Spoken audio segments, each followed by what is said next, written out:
Bonjour. Alors, comme promis, on va continuer à parler de méthodologie. On va reprendre des éléments du schéma général. On va faire un focus aujourd'hui sur la recherche documentaire.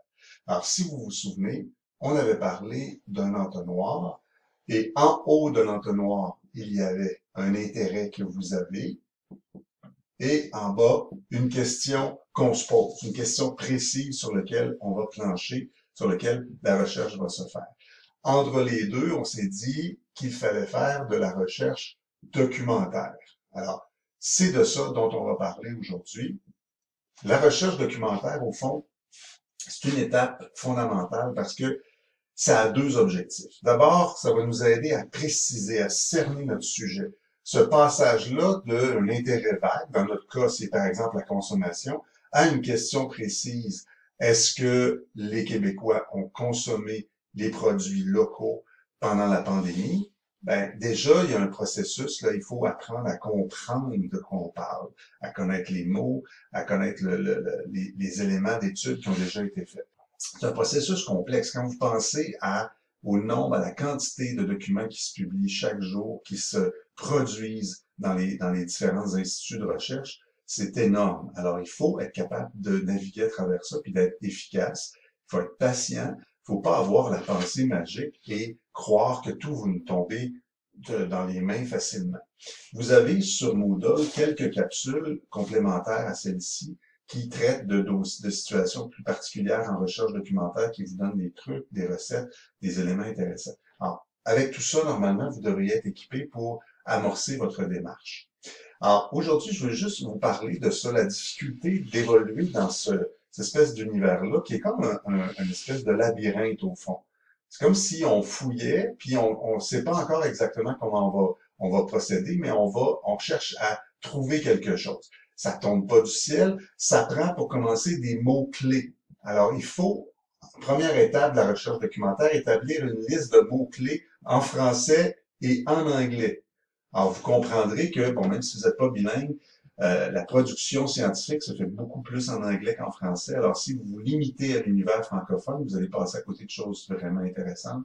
Alors, il faut vraiment, même si vous n'êtes pas bilingue, vous êtes capable de lire des titres, de lire des bouts de phrases, d'identifier des documents pertinents qui traitent de votre sujet. Alors, il faut y aller de cette façon-là.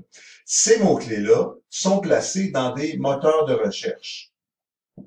Alors, des moteurs de recherche, il y en a plusieurs. Sur le site de la bibliothèque du Cégep, vous avez Eureka, vous avez EBSCOhost, vous en avez plusieurs autres.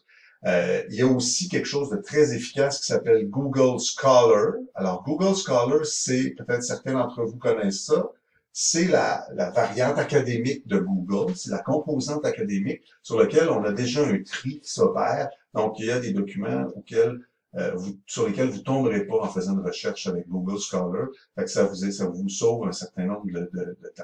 Les mots-clés, il faut être capable de les combiner. Donc, si vous avez une dizaine de mots-clés, ben, consommation responsable, consommation éthique, consommation locale, consommation idéologique, consommation, il y a vraiment plusieurs possibilités. Alors, il faut faire des combinatoires et vous allez trouver du matériel. Normalement, vous devriez avoir une banque de documents que vous trouvez. Quand vous trouvez quelque chose, l'idée, c'est pas de traverser ce document-là et de l'étudier en profondeur. Imagine que vous avez trouvé un livre, là, vous ne le lisez pas d'un couvert à l'autre. On lit la documentation, la table des matières et la médiagraphie. Alors, la table des matières, ça nous permet d'identifier qu'est-ce qu'il y a dans ce livre-là, et la médiagraphie, ça nous permet de trouver un autre document qui est peut-être plus pertinent. Alors, imaginez que vous trouvez un document pertinent dans la médiagraphie, vous faites la même chose avec ce document-là, et vous regardez la table des matières et vous regardez la médiagraphie, vous trouvez un autre document encore plus pertinent, et vous faites encore le processus, ça fait comme une chaîne, comme des poupées russes. À la fin, vous trouvez un document qui est exactement sur votre sujet. Alors, il faut être patient pour faire ça, mais il faut utiliser ce genre de ressources-là. Au fond, c'est comme s'il y avait 5 à 10 personnes dans le monde qui sont des spécialistes de votre sujet. Vous imaginez que vous organisez un colloque et vous invitez ces 5 à 10 personnes-là pour vous parler du sujet. Quand vous avez identifié ces personnes-là, vous les googlez, vous allez avoir de l'information, peut-être trouver des articles ou des revues ou des livres que ces gens-là ont publiés que vous n'aviez pas vus dans un premier temps. Puis avec ça, vous allez être capable de amorcer votre démarche documentaire puis établir ce qu'on appelle l'état de la question. Ça va être la prochaine étape dont on va parler, l'état de la question, c'est-à-dire qu'est-ce que la science sait sur mon sujet en date d'aujourd'hui. Merci.